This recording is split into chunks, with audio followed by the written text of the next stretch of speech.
Oh, thank you. Thank you, Monsieur Sherlock Holmes. La radiodiffusion télévision française vous présente une production de Maurice Renaud, Les enquêtes de Sherlock Holmes, réalisée par Abder Isker d'après l'œuvre de Sir Arthur Conan Doyle. Aujourd'hui, le mystère de la chambre close.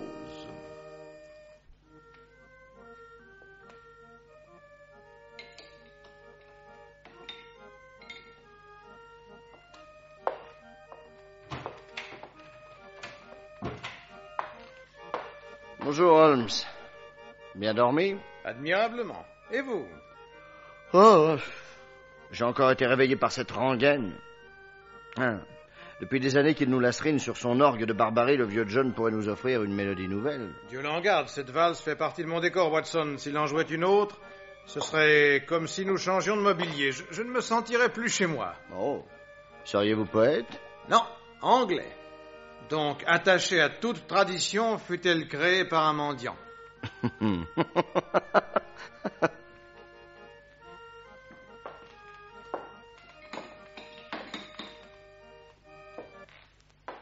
Tiens, pourquoi s'arrête-t-il si brusquement? Oh,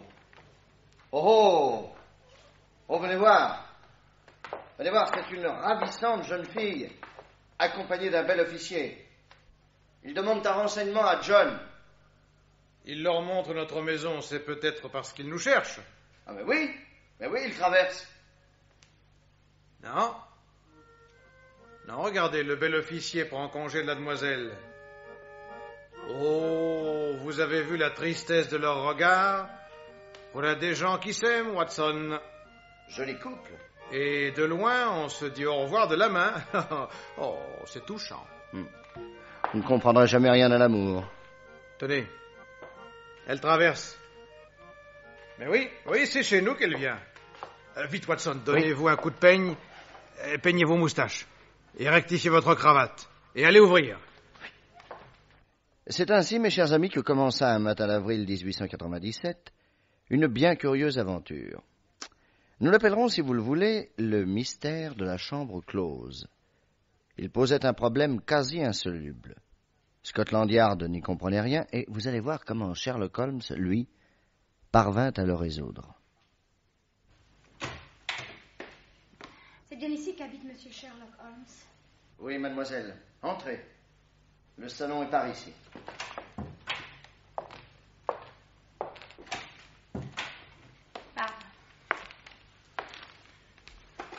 Monsieur Sherlock Holmes. Oui, mademoiselle, veuillez vous asseoir. Je vous écoute. Je m'appelle Cora Murray. Je pense que monsieur est le docteur Watson. Oh, excusez-moi, je ne vous l'ai pas présenté. Il est mon collaborateur. Vous pouvez parler sans crainte devant lui. Mademoiselle. C'est parce que j'ai lu vos récits des enquêtes de monsieur Holmes, docteur, que cette nuit j'ai eu l'idée de venir vous voir. Voilà. Il s'agit de la mort de 2 personnes dans des circonstances ahurissantes. Hier soir, vers 9h, le colonel Burton et sa femme Ella ont été assassinés dans une pièce hermétiquement close. La porte était fermée à clé de l'intérieur, les 2 portes-fenêtres qui donnent sur le jardin l'étaient également, et dans le corps de la cheminée, il y a une grille qui empêcherait qui que ce soit de descendre. Enfin, la police n'a découvert aucune trappe ni aucune porte secrète permettant à un assassin d'entrer et de sortir à volonté. Et l'arme du crime? C'est un revolver qu'on a retrouvé dans la main droite du colonel. Il s'agit d'un double suicide, tout simplement. Oui, c'est ce que dit Scotland Yard. Mais moi, monsieur Holmes, je suis sûre que non. Allons donc, toutes les issues étaient fermées de l'intérieur. Mais quand même. L'inspecteur MacDonald, qui a enquêté cette nuit, conclut que le colonel a d'abord tué sa femme et qu'après il s'est suicidé. Cela me paraît vraisemblable. Mais c'est impossible. Pourquoi? Mais psychologiquement. Le colonel Burton était très heureux et il n'avait aucune raison de tuer sa femme puis de se suicider. Un accès de folie, peut-être. Mais non. Il était parfaitement équilibré et surtout il était très pieux. Avant d'entrer dans l'armée, il avait songé à se faire pasteur et il n'est pas imaginable que quoi que ce fût l'ait poussé à un assassinat puis à un suicide. Oh, c'est pourquoi je viens, monsieur Holmes. Vous demandez de faire toute la lumière sur cette affaire et de laver la mémoire du colonel Burton d'un double crime qu'il n'a pas commis. Soupçonnez-vous quelqu'un? Y a-t-il un détail matériel qui soit déjà venu confirmer votre première impression? Non, aucun détail, hélas. Et je ne soupçonne personne. Oui. Voilà qui s'annonce mal. Voyons, prenons les choses par le commencement. Et racontez-moi tout sans rien omettre. Voilà, monsieur Holmes. J'ai 22 ans. J'ai toujours vécu à Inverness, dans le nord de l'Écosse. J'ai perdu ma mère très jeune et mon père est mort il y a 3 mois. Il avait pour ami intime le colonel Burton, qui m'a connue toute petite et qui m'aimait beaucoup. Le colonel habitait à 10 kilomètres de Londres, une maison isolée au milieu d'un parc, enfouie dans les arbres, et pour tout dire assez sinistre. À la mort de mon père, il m'avait invité à passer quelques jours chez lui.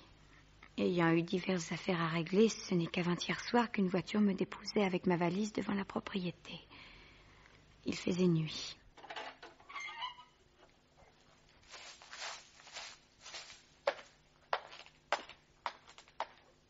Aucune lumière dans la maison. Je sonne. Presque aussitôt, la porte s'ouvre.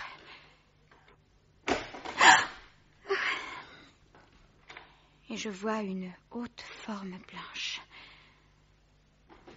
Salam. Je suis Cora Murray.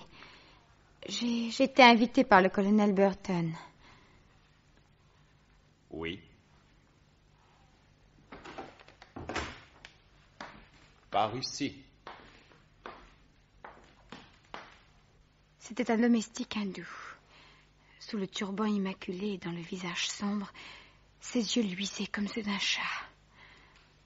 En entrant dans cette maison, je fus, je l'avoue, assez désagréablement surprise. Mais heureusement, le colonel a couru. Cora, mon petit, comme je suis heureux de te voir. Mais qu'as-tu, tu es toute pâle. Ce n'est rien. Shundra, Sab. prends la valise de mademoiselle et monte-la dans sa chambre. Oui. Oh, laisse-moi te regarder, Cora. Que de souvenirs tu représentes pour moi. Je vous aimais bien tous les trois. Hélas, ta mère est partie si jeune. Et voilà maintenant que c'est le tour de ton père. Il n'a pas trop souffert. J'ai vécu avec lui de si bons moments. Et maintenant me voilà en Angleterre pour toujours. Retraité et vieux barbon marié à une jeune femme. Êtes-vous heureux? Mon Dieu, oui. Pour une hindoue, elle là ne comprend pas trop mal son mari anglais. Le seul ennui, c'est que j'ai dû emmener Shundra. Le domestique? Oui, c'est le frère de lait de ma femme. Il me déteste. Pourquoi donc? Parce que je lui ai pris elle. Il voulait l'épouser? Non, ils ne sont pas de la même caste. N'empêche qu'il a pour elle beaucoup plus que du dévouement, et pour moi, une espèce de haine qu'il ne manifeste pas, bien entendu. Mais je la sens là, toute prête. Qu'en pense votre femme? Oh, elle dit que je me fais des idées. Ah, tiens, la voici. Et là, je te présente Cora Murray, la fille de mon meilleur ami. Bonsoir. Bonsoir, madame. Mais tu peux l'appeler Ella. Vous avez presque le même âge. En effet, Ella pouvait avoir 25 ans tout au plus. Elle était étrangement maigre avec son sari orange. Elle avait un point bleu tatoué sur le front. Et son regard trahissait une dureté froide qui me causa un indéfinissable malaise. Allons. Je vous laisse bavarder toutes les deux. Et là, tu feras les honneurs de la maison. Vous plaisez-vous en Angleterre, Ella? Non. Vous regrettez les Indes? Oui. Oh, quel dommage. Heureusement, il y a le musée. Quel musée? Venez.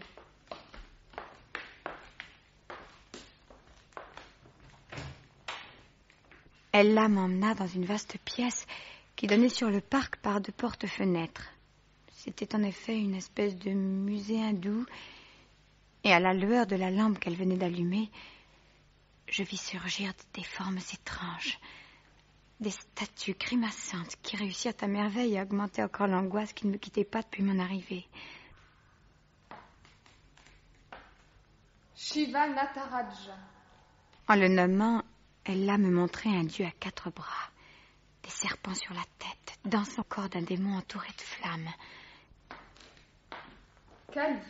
Ella regardait en souriant la statue d'une horrible femme aux yeux sanglants, à la langue pendante encadrée d'énormes crocs et dont le cou était entouré d'une guirlande de crânes. Gamesha. C'était un éléphant au très gros ventre, assis sur une souris. Mais l'objet de sa plus grande vénération était un masque mortuaire, hideux, blanchâtre, dont les yeux faits de 2 pierres précieuses reflétaient les lueurs de la lampe. C'est Shundra qu'il a donné à son maître. Le masque de la mort. Peut-être aurait-il pu lui offrir quelque chose de plus gai. Shundra est le fils d'un sadhu. Un sadhu? Qu'est-ce que c'est? Un saint homme. Un fakir? Oui. Comme son père, Shundra ignore la limitation du temps et de l'espace. Il peut vivre plusieurs vies. Son corps peut passer au travers des substances. Des portes et des murs. Il ne faut pas rire. Quand je m'ennuie, je viens ici. C'est vous qui avez réuni toutes ces merveilles? Non. Le colonel, il est très amateur. Collectionneur comme le major Henshaw que vous verrez demain. Ici, cette collection, c'est beaucoup d'argent. Venez. Je vous montre votre chambre. La soirée fut assez pénible. Le colonel Burton s'efforçait de mettre un peu de gaieté dans la conversation, mais sans y parvenir. Qu'aurait-il pu contre une invitée angoissée, une épouse glaciale, un maître d'hôtel inquiétant et une pluie qui distillait sa chanson monotone contre les vitres? Couchée de bonne heure, je dormis assez mal et le lendemain, j'étais bien décidée à inventer n'importe quel prétexte pour fuir poliment cette maison quand le colonel, m'avait-il deviné, eut pour moi une attention charmante. Il invita son neveu, lieutenant aux Horse Guards, qui put se rendre libre au début de l'après-midi jusqu'à ce matin. Est-ce cet officier qui vous a conduite ici tout à l'heure? Ah, vous l'avez vu? Oui, de ma fenêtre. Oui, en effet, c'est lui. Le lieutenant Jack Lasker. Il n'a pas pu monter avec moi, il fallait qu'il soit à 9h à la Tour de Londres. Bref, Jack apporta dans la maison du colonel une gaieté dont nous avions bien besoin. Vous aimez ma tante? Quelle tante? Eh bien, elle est là. Elle est plus jeune que moi, mais elle est la femme de mon oncle. Alors c'est ma tante. Quel poison, cette moricaude. Elle peut pas me sentir. Ah, elle m'a parlé de vous hier soir. Elle m'a dit qu'il serait temps que vous deveniez sérieux. Oh, j'ai toute la vie devant moi. Elle est vieille avant l'âge. Alors c'est vrai que vous menez une vie de bâton de chaise? Eh ben, si mon oncle avait l'intention de faire un mariage entre nous, vous l'a prévenu. Mais n'en croyez pas un mot. Elle est une mauvaise langue et une intrigante. Croyez-vous que si mon oncle n'avait pas été très riche, elle serait allée épouser un Anglais et de 30 ans plus vieux qu'elle? Une demi-heure plus tôt, le major Henshaw était arrivé de Londres avec sa valise pour le week-end. Et il s'était tout de suite enfermé dans le musée avec le colonel. La conversation avait dû tourner à l'aigre puisque les éclats de voix parvenaient jusqu'à nous. Soudain, le major sortit, rouge de colère. Ah, je ne suis pas prêt de l'oublier, celle-là. On ne fait pas ça, un ami. Bonjour, Major, que se passe-t-il donc? Ah, il y a que ton oncle m'a soufflé chez Morrison et Walker un amour de petite statuette hindoue que je convoquais depuis des mois. Ouais, il le savait, il a profité de ce que momentanément je n'étais pas en fond pour l'acheter. Je lui en offre le prix qu'il veut. Il sait me répondre qu'une seule chose, Je la garde. Mais il fallait arriver le premier, mon vieux. Oh, tenez, je préfère mon aller. Non, vous n'allez pas nous faire ça, non. Vous nous avez promis de passer le week-end avec nous, vous ne partirez pas. Le major fit semblant de se calmer, mais il était toujours aussi furieux. Et tandis que Jack allait s'enfermer dans le salon avec le colonel, Ella et moi, nous fîmes de notre mieux pour consoler le vieux collectionneur déçu. Puis ce fut le dîner, qui heureusement ne ressembla en rien à celui de la veille. Si le major paraissait avaler sa rage avec son porridge, Jack, par contre, nous amusait avec ses histoires militaires. Je fus cependant frappée de l'air soucieux du colonel. Et puis, quand le dîner fut terminé, il pria sa femme de venir avec lui dans le musée. Il avait à lui parler, et ils s'y enfermèrent à clé. Excusez-moi de vous interrompre. Dans cette maison, quelle est exactement la disposition des pièces?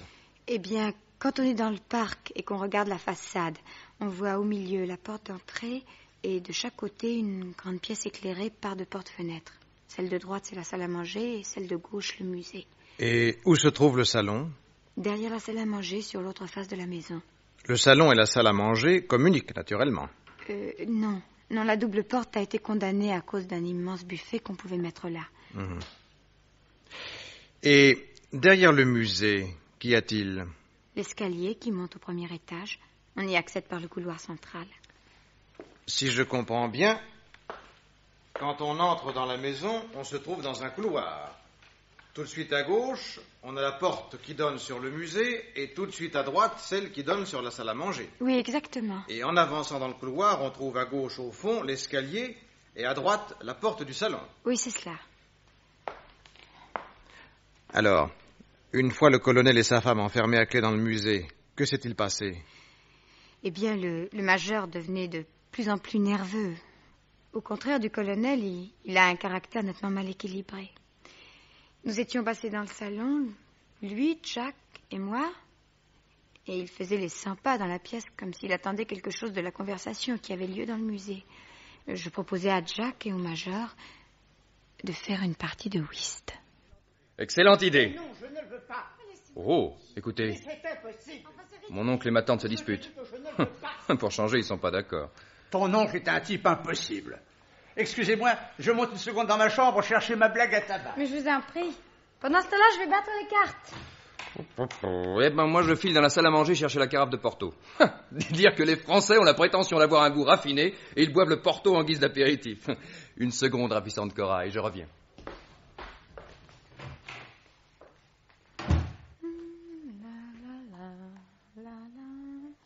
Tiens, où sont donc les cartes? Et hier soir, on les a mises dans ce tiroir.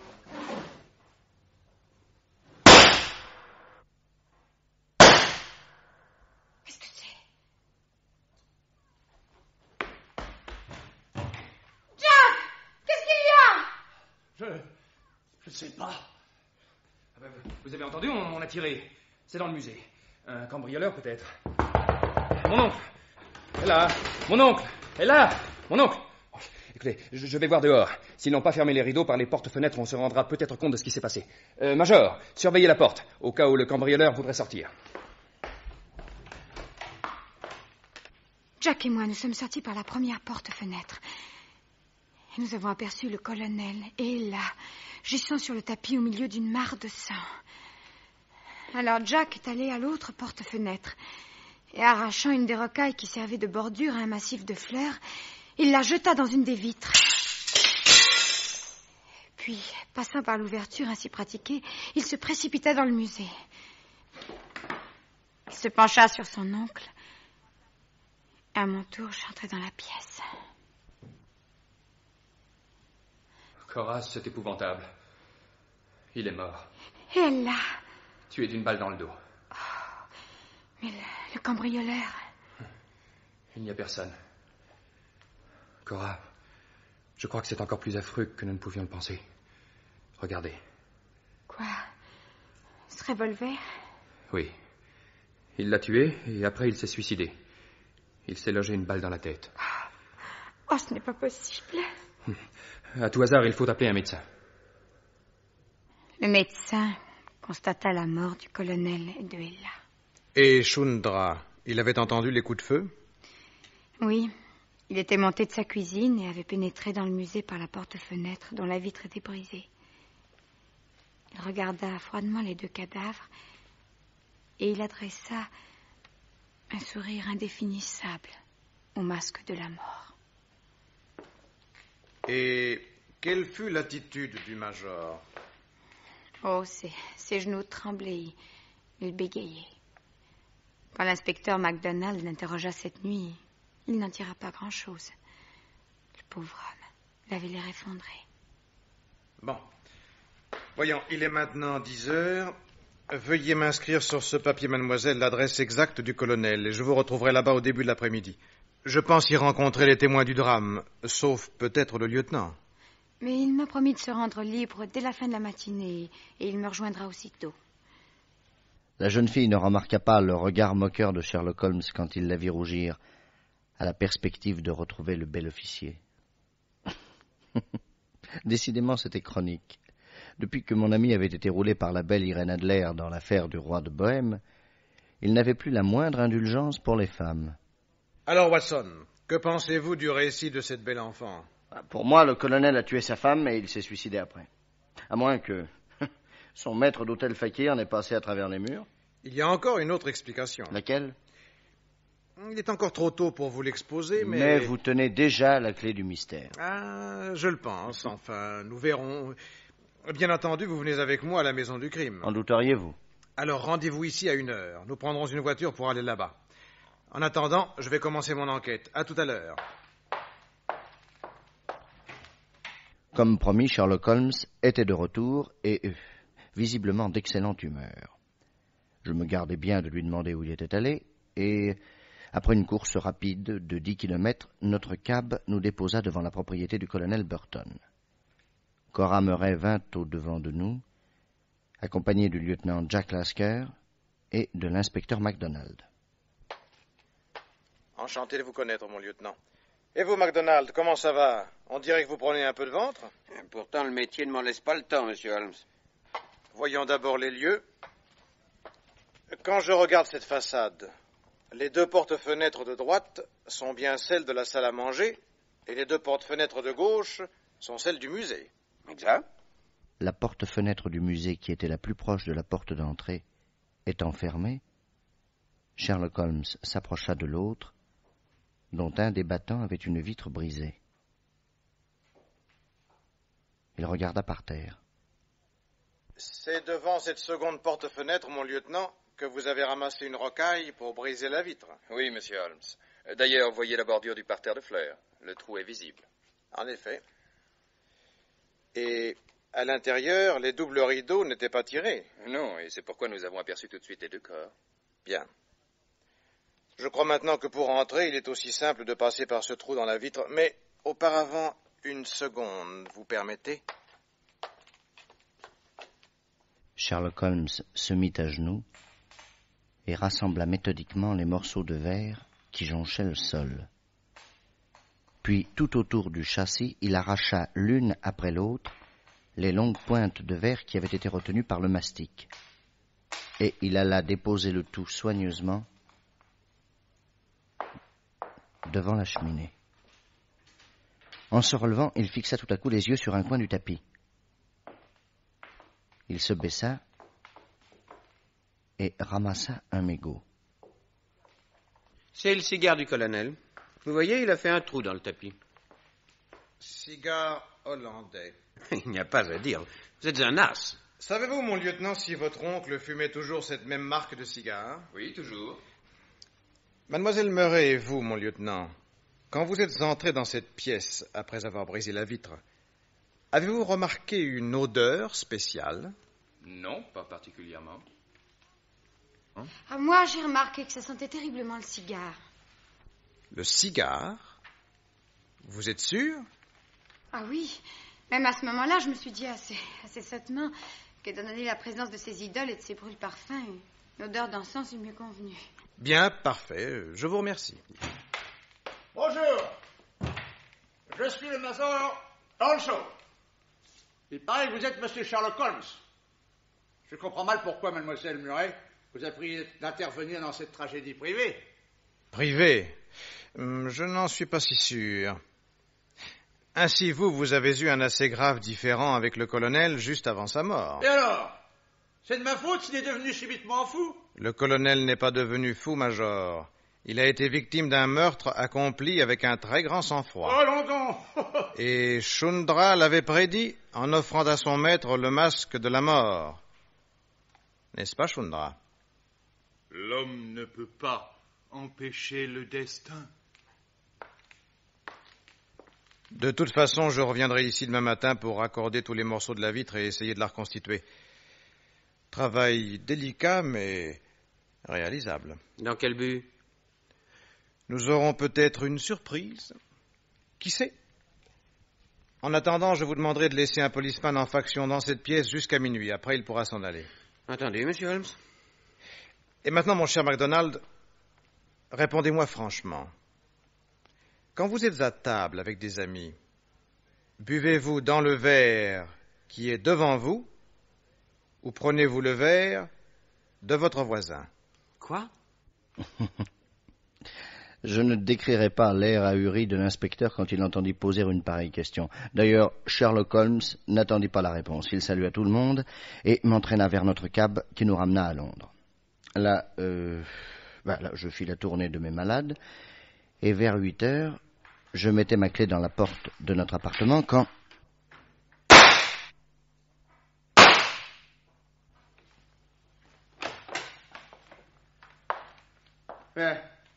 Qu'est-ce qu'il y a? Qu'est-ce qui se passe? Bonsoir, Watson. Ah, Charles, mais vous êtes fou. Vous tirez des coups de revolver dans le salon, maintenant? N'ayez pas peur, c'était le deuxième et dernier coup. Mais pourquoi? Mais qu'est-ce que c'est de l'extravagance. Devinez. En tout cas, ça sent affreusement la poudre, ici. Et vous osez fumer le cigare dans une atmosphère pareille. Mais vous allez vous intoxiquer. Maintenant, je vous permets d'ouvrir la fenêtre. Vous êtes bien bon. Dites-moi, Watson, quand vous êtes entré dans ce salon, ça sentait la poudre ou le cigare? La poudre, naturellement. Pourtant, j'ai fumé un des cigares hollandais du colonel Burton. Oui, mais l'odeur de la poudre est 100 fois plus forte. Oh, bon, on se serait cru dans un stand de tir. Merci, Watson, c'est tout ce que je voulais savoir. Ceci dit, je vous informe que je repars tout à l'heure pour la maison du crime. J'y serai vers 11 heures. Je me mettrai à l'affût et je serai bien étonné si un peu après minuit, je ne mettais pas la main sur le criminel. Ah. Oui. Je sais que vous ne parlez pas à la légère, mais dites-moi au cours de cette opération, vous serez en danger, bien entendu? Bon. Oui. Alors vous n'irez pas tout seul, je vous accompagne. Dans ce cas, prenez cette matraque, vous aurez à vous en servir. Ah, vous voyez, nous avons couru ensemble assez de dangers, Holmes, pour ne pas rompre la tradition. Merci. Les mots ne me viennent pas, mais je vous écrirai peut-être un jour ce que je pense de vous. Vous emportez votre revolver, j'espère? Oui, il est déjà dans ma poche. Bravo. Nous quittâmes Baker Street vers 10 heures et un cab nous emmena à la propriété. Nous y étions 1 heure plus tard. Sherlock Holmes poussa doucement la grille et je le suivis sans faire de bruit jusqu'à la porte-fenêtre du musée, celle qui était privée d'une vitre. Le policeman de garde braqua sur nous une lampe et mon ami lui fit signe d'observer le plus grand silence.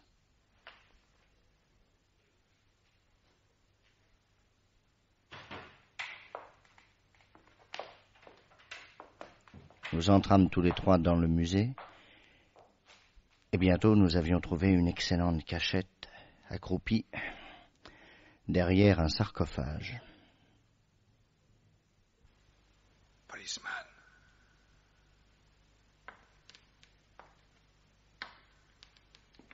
Monsieur Holmes, quand il sera minuit, vous éteindrez votre lampe et vous quitterez ostensiblement la propriété.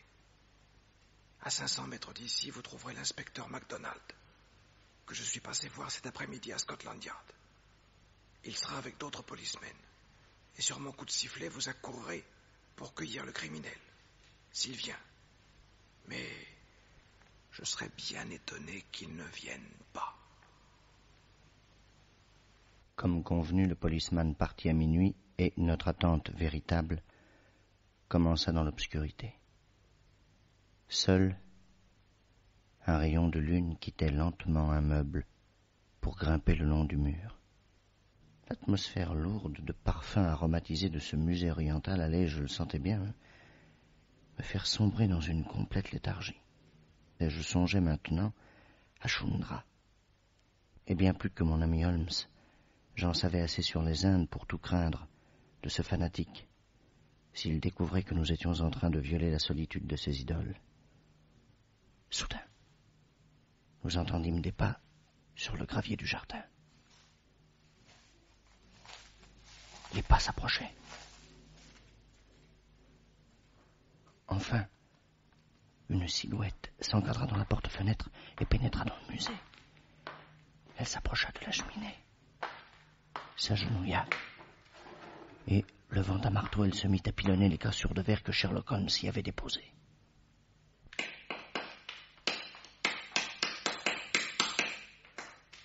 On les mains, bandits!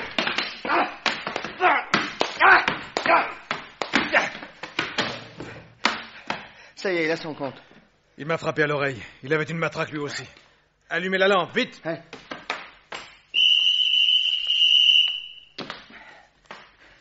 Qui est ce type? Regardez. Le lieutenant Jack Lasker. Eh oui! Mais vous le saviez? Il ne manquait plus que la confirmation. La voilà. Alors, monsieur Holmes, vous l'avez? Oui, passez-lui les menottes. Il ne va pas tarder à reprendre connaissance. Mais c'est le lieutenant Lasker? Jack! Mais ce n'est pas possible. Et si, mademoiselle. Mais dites donc, monsieur Holmes, vous allez un peu vite à accuser ce garçon. Qu'est-ce qui prouve que c'est lui l'assassin? Tout simplement sa présence ici au milieu de la nuit, devant cette cheminée et un marteau à la main. Oh, il reprend connaissance. Shundra, de l'eau fraîche, du cognac, vite! Cet individu est indigne de tant de sollicitude, mademoiselle. Oh, Jack. Alors, mon lieutenant, vous vous sentez mieux? Policeman, aidez-le à se relever. C'est vous qui avez tué votre oncle et madame Burton, n'est-ce pas? Laissez-moi. Répondez, c'est vous? Oui, laissez-moi.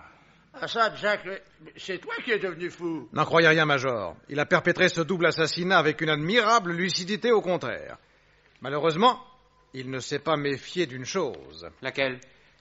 C'est que les craintes d'un meurtrier annihilent parfois son intelligence. Comment cela? Quand j'ai demandé à mademoiselle Murray si en entrant dans le musée immédiatement d'après le crime, elle avait remarqué une odeur particulière, elle m'a répondu « Cela sentait le cigare. » Le cigare, et non la poudre. Or, 2 coups de feu tirés avec le revolver du colonel auraient dû provoquer une odeur de poudre 10 fois plus forte que celle d'un cigare léger hollandais. J'en ai d'ailleurs fait moi-même l'expérience dans mon appartement de Baker Street. J'ai tiré 2 coups de feu tout en fumant un des cigares du colonel. Quand le docteur Watson est entré, il n'a pas été long à me dire que l'atmosphère empestait la poudre et non le cigare.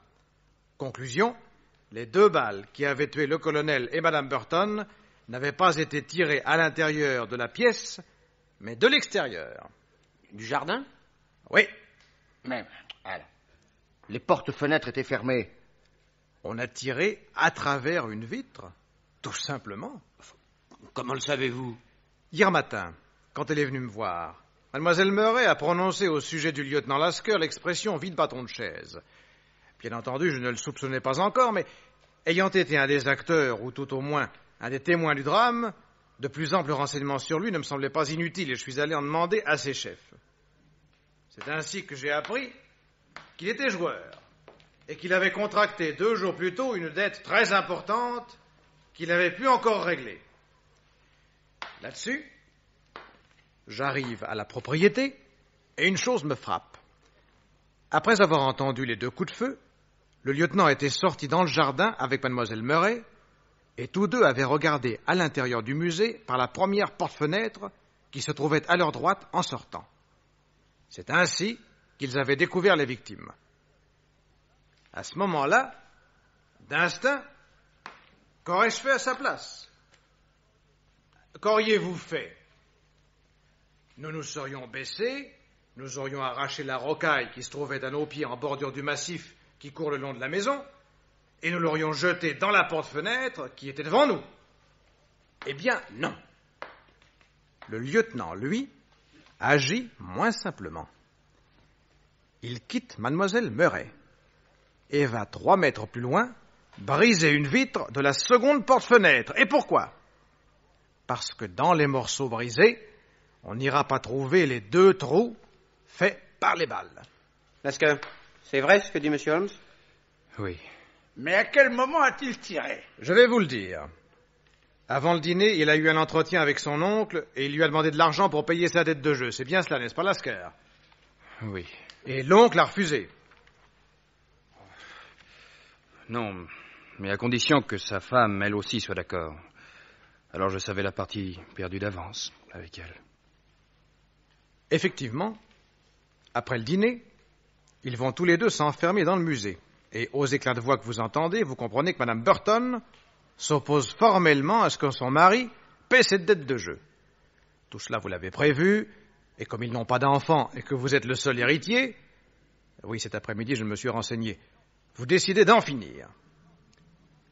Pendant que le major monte chercher son tabac et que mademoiselle Murray prépare les cartes, vous allez dans la salle à manger, soi-disant pour y prendre du porto. En réalité, vous ouvrez la porte-fenêtre, vous passez dans le jardin, vous gagnez la seconde porte-fenêtre du musée et de là, vous tirez à travers la vitre 2 balles sur le colonel et sa femme.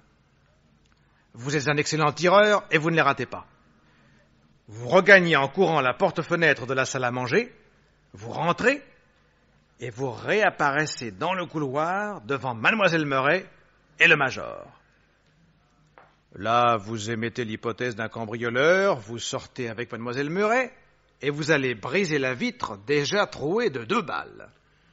C'est pour ça que vous m'avez demandé, Monsieur Holmes, si d'habitude je prenais le verre qui était devant moi ou celui de mon voisin. Exactement. Et quand Lasker est entré le premier dans la pièce et qu'il s'est penché sur le corps de son oncle, il lui a glissé son revolver dans la main droite.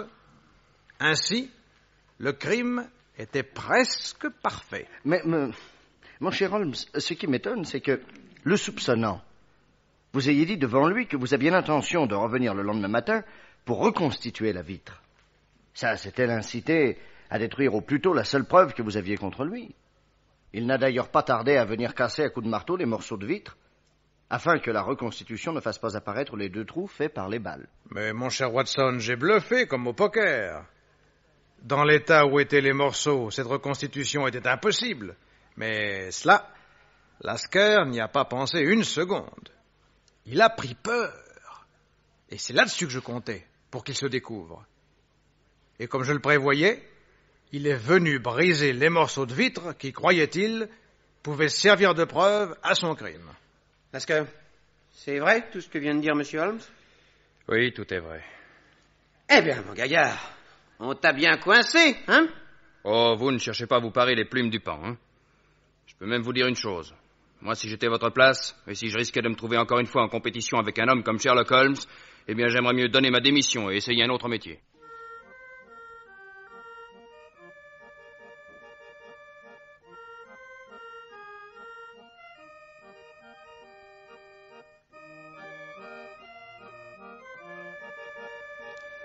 Dans la série Les enquêtes de Sherlock Holmes, vous venez d'entendre Le mystère de la chambre close, d'après l'œuvre de Sir Arthur Conan Doyle.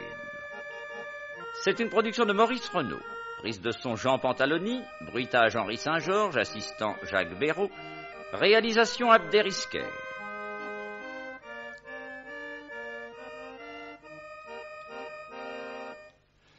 Avec Maurice Ténac, Sherlock Holmes, Pierre